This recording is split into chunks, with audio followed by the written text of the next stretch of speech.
What a rare moment in time. You have some Superman promotion and James Gunn is nowhere to be seen. This is absolutely wild. So yeah, talking about, the new Superman and him, giving his thoughts on the role and, just, paying homage to his predecessors, the many people that have donned the blue and red spandex and put on the red cape and all the reverence that previous iterations have held for the position, and how David Corenswet, who every time I see this guy talk, it's like, why don't we see him talking more? All right, because James Gunn loves the spotlight in his own reflection more than anything else on this earth or every other one. But yeah, David Corenswet's great, and I hope he's a great Superman. Let's just say that first and foremost. But the two most recent Clark Kents have also given Corenswet their blessing, left him a couple of notes, and honestly, you take a look at this collage of Supermen, and honestly, man, it's so bad for Corenswet because I like the guy, hope he does exceptionally good, but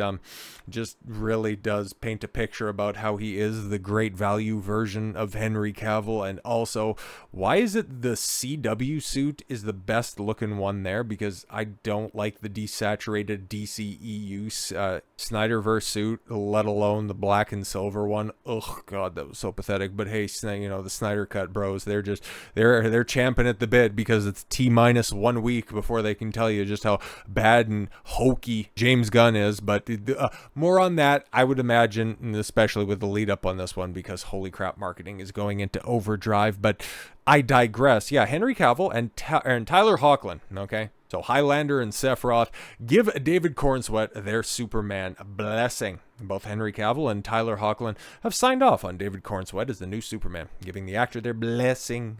Oh, it's interesting. Yeah, Tyler Hoechlin giving somebody else their blessing. Oh no, is he going to tell the rest of the Justice Gang that you need to start going up north because that's where the crater? Anyways, get it? Because now he can see to the other dimension where Genova's messing with him and he thinks that Aerith is still alive. Anyways, of course, Henry Cavill played Superman in Snyder's DCEU. Really? I didn't know. Anyways, and Tyler Hoechlin played the Man of Steel in the CW's DC universe. And he's also the voice actor for Sephiroth, just in case you didn't get that.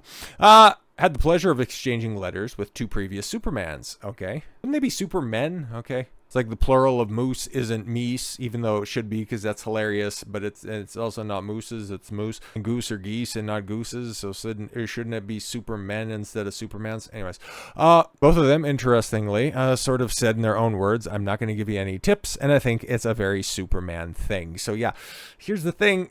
David Corenswet, he does understand Superman. Okay, he's going to try to fix the world the way that he sees fit. But he's also not going to, foist his own morals. He's going to demonstrate, not explicate. The guy gets Superman. We've seen it time and time again. And yeah, like I said, I want him to succeed.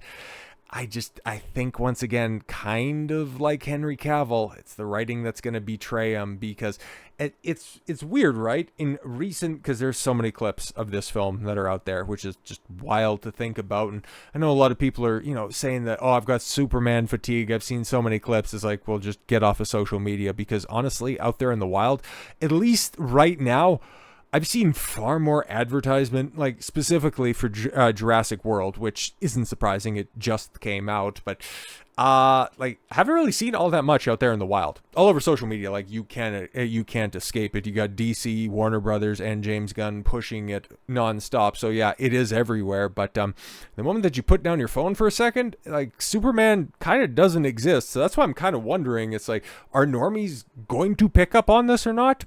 Time will tell. Okay, like we got a week to go ahead. Okay, because it's wild that we're finally here, but we have arrived after all. But David Corenswet refrains from using the American way in reference to Superman's values.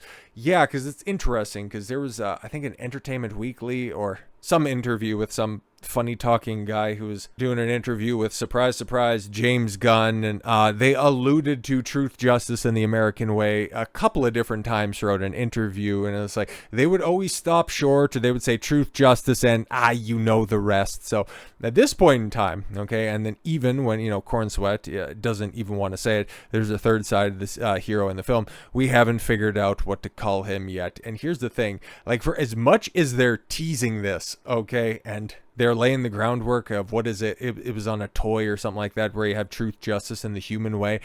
I'm wondering if they're just keeping it in reserve, because this is a very Warner Brothers thing to do. I want you to go ahead and cast your mind, and this is something I just thought up of, so I haven't pulled up the reference, but you can easily find it.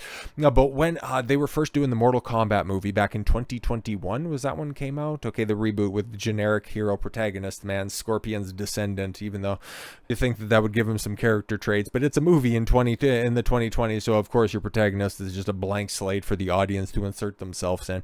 Anyways, now, just talking about that movie and the way that it was, being cast, and you had all of the characters being revealed. Okay, you had Jax, you had Sonya Blade, you had Liu Kang, you had Kung Lao, Shang Tsung, Baraka, Kano. It's like, okay, a lot of the original cast is all there, and hell, you even have Natara for some reason, but okay, cool. You have all of these characters. Melina, was Katana in it? I think she might have been, but I can't remember. It's been a second since I ran that movie back. But there was one very conspicuous absence, and that was Johnny Cage. It's like, okay, where is arguably one of the top 5 most popular character? Hell, he was one of the central characters of the story mode of Mortal Kombat 10, for Christ's sake. So where is he? Why isn't he out there? But no. There were a lot of rumors, and I think that there was direct statements from some of the creatives that no, we didn't want to have another white man in this. Okay, that's why we have vaguely Asianic, Cole, I forget his name, but I think his first name is Cole, or his last name is Cole. Stupid guy who gets men with the Iron Fist powers. Anyways, no, they didn't want to introduce a white savior character who's just going to come in and save the day. And then what's the tease at the end of the film? All right, yeah, part 2 is going to be all about Johnny Cage. So it's like, okay, cool. So you're trying to throw people off. So that's what I'm kind of thinking. For as much as they're dancing around truth, justice, in the American way, I think it might be in the film. I don't know, because we've heard from other people that have seen the test screenings that no, it's not in there. So we've also heard that this film has gone back for reshoots and it's been recut and recut. So could it be in there?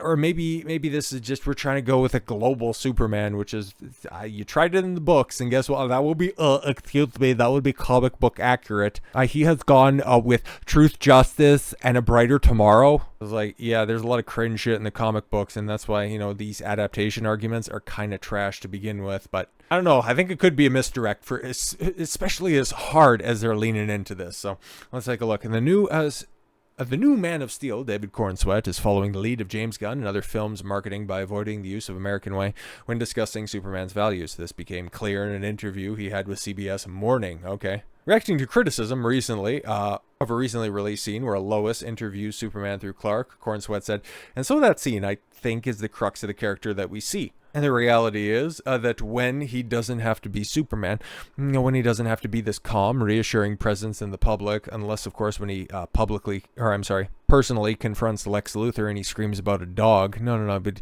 anyways, when he doesn't have to symbolize safety and security, truth and justice and all those good things, he still feels those values. God, they know what they're doing. They have to know what they're doing, right? Maybe maybe I still have too much hope. Maybe it's just, there's a little bit of boyish enthusiasm. So it's not truth, justice in the American way, or even a better tomorrow. Yeah, there it is. Okay. Or the human way.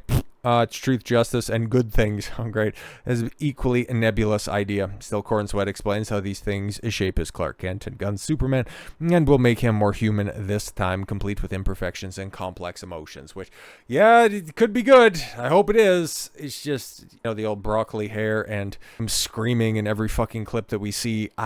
I don't know, man. I hope it's good. I legitimately hope it's good. I just don't think it will be, because, yeah, now we start to see, the reviews, the embargo, I think, drops at the beginning of the week or something like that.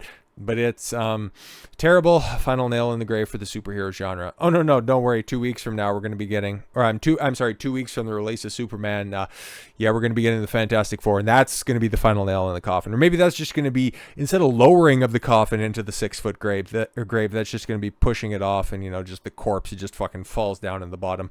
Oh, great Scott. Superman reviews for James Gunn's a new DCEU movie apparently was accidentally released early, and it's not good. Daily Beast broke the July 8th embargo. Wow. Yeah, okay, so Wednesday, huh? Is that Wednesday? Whatever. Set for Warner Brothers. For those outlets, I got to see press screamings. Terrible new Superman movie is the final nail in the grave for the superhero genre. Fuck. The review is said to have been up 5 minutes for 5 minutes before the Daily Beast took it down, but the review is gaining waves and going viral on social media. Screenshots have surfaced online. Where the Superman review blasts the Gunn's flick, which introduces fans to Corenswet as the new Man of Steel and is meant to spearhead the DCEU. Okay, so here's their bullet points. The film is overcrowded with characters. No, you don't say, okay? Because you could tell from the first teaser that's out there, it's like, what the fuck do you got? Hawkgirl, yeah, Max Lord, Supergirl, Mr. Terrific, Metamorpho, Ultraman, the Engineer, Christ, the Guy Gardner. What the fuck are we doing? Okay, despite sharp visuals, okay. And use of John Williams' Superman theme, the movie lacks emotional depth and feels superficial and silly. Yeah, imagine that, putting somebody else's work that's in there and using a fisheye lens that was, made super popular with The Flash, because it's the same cinematographer from that. It looks really cool, but it'll also make you incredibly nauseous. Yeah. Much like the criticized version of the Justice League. Ooh, shit. So it's going to be gaudy and oversaturated. Fantastic. The story is fragmented, tossing Superman from one bizarre situations to another without clear narrative cohesion. Plot points include an interdimensional prison, a partnership with Metamorpho, and saving a giant-headed infant. Oh, God, so the leaks are true. Gunn's humor, praised in Guardians of the Galaxy and the Suicide Squad, falls flat here, alongside some light moments with Krypto the Superdog. Of fucking course. Corenswet Superman is described as charming but slight, overshadowed by Christopher Reeve and Henry Cavill. The film's CGI heavy. Action further weakens his impact. Yeah, well, apparently not to that one guy's face whose teeth bang against the camera lens. Fucking whatever. The tone swings from Snyder's dark approach to a bright, cartoonish style that the review calls a Saturday morning cartoon come to overstuffed, helter-skelter life shit. Superman himself is reimagined as a laid-back, well-meaning optimist who says dude and saves squirrels rather than a Christ-like figure, which, okay, in a vacuum isn't bad. It's good. Superman, often criticized just being an all-American Boy Scout. Oh, I'm sorry, a humanistic Boy Scout. That's better than, just a weakling Christ allegory who resonates more with his alien homeworld that he never met once before than his actual human parents who raised him, and a guy who would allow his father to get sucked up by a tornado. Anyway, Snyder shit sucks. The review concludes that Gunn's attempt to refresh the DC universe falls flat, suffering from genre fatigue and failing to lay a strong narrative foundation. Oh wow, the thing that got leaked that was just a tonal mess, trailers that have the narrative cohesion of bubblegum stuck to the sole of your shoe. Big shock how that ended up being exactly what you get from the movies. Hey, at least you can't say, okay, unlike the Man of Steel trailers, which were fantastic, isn't representative of the final product. So good on you for that. Okay, but this whole goofy approach, right? You could kind of tell that that's exactly what you were going to get because James Gunn has slapped his greasy wet name all over everything. So yeah, it was very much going to be a James Gunn movie through and through because the guy can only write one goddamn script. This one was just going to have the veneer of Superman over the top of it. But where did he get inspiration for being so silly? Well, obviously from his own life, because James Gunn can only write self-inserts, but also apparently he got them from this. Yeah, well, I mean, first of all, I am incredibly grateful for the Indian fans. And I talk to you guys all the time online. And there's so many of you, obviously, and so many fans of Superman who love Superman. And he means so much to them. And that isn't lost on me when I'm making this movie about how much he means to the people of India. Because he really is somebody who looks out for everyone. He cares. Yeah. Yo, look at the way that Rachel Brosnahan just looks over to him as like, the fuck are you doing? Okay, so you don't want to idealize, just the importance that American fans has to an American superhero. You want to talk about how Indian fans will go ahead and idolize an American superhero. But we get this time and time again whenever you get these fucking brain-dead creatives come across, a brand new franchise. Oh, we hear from these people that love these characters, so I'm just going to do my own thing with them and you're going to like them, okay? Or, you see a fan base that's over there and it's like, oh hey freaky people, hey Raylos that are out there, we're gonna go ahead and make Star Wars, just this shitty teen drama and you'll like that. okay, because you guys like you guys like Star Wars. Oh wait, no, nobody likes Star Wars, and you were never actually paying fans to begin with, and now you just ended up with a dilapidated corpse of a franchise as opposed to something that everybody loved. It's almost like, okay, people like things for what they are instead of what you can make them into. And yeah, James Gunn says that he took inspiration from Bollywood and Eastern cinema for Superman.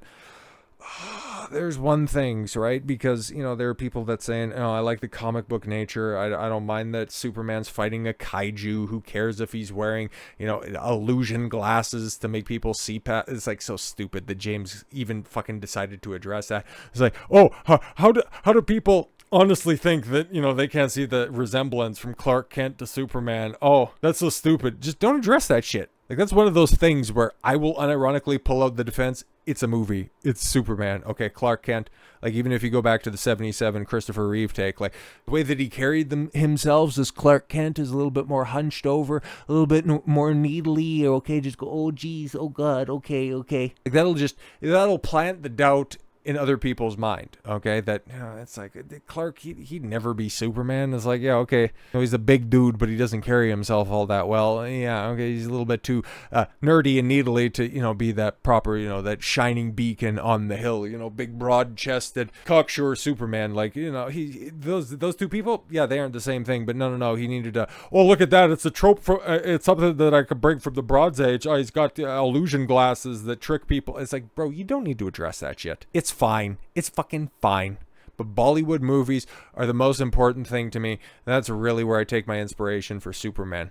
Fantastic. Indian fans like Superman, but guess what? They like Superman for being Superman. They'll watch Bollywood movies because they're Bollywood movies. Stop with this fucking cross-pollinating, pandering bullshit. And that's why we have another dead franchise, another dead genre, because these creatives are fucking bankrupt. So with all that said, thank you all very much for the gift of your time. I've been Don Consuelo. I want you to follow your gut and get after it. Take care, everyone.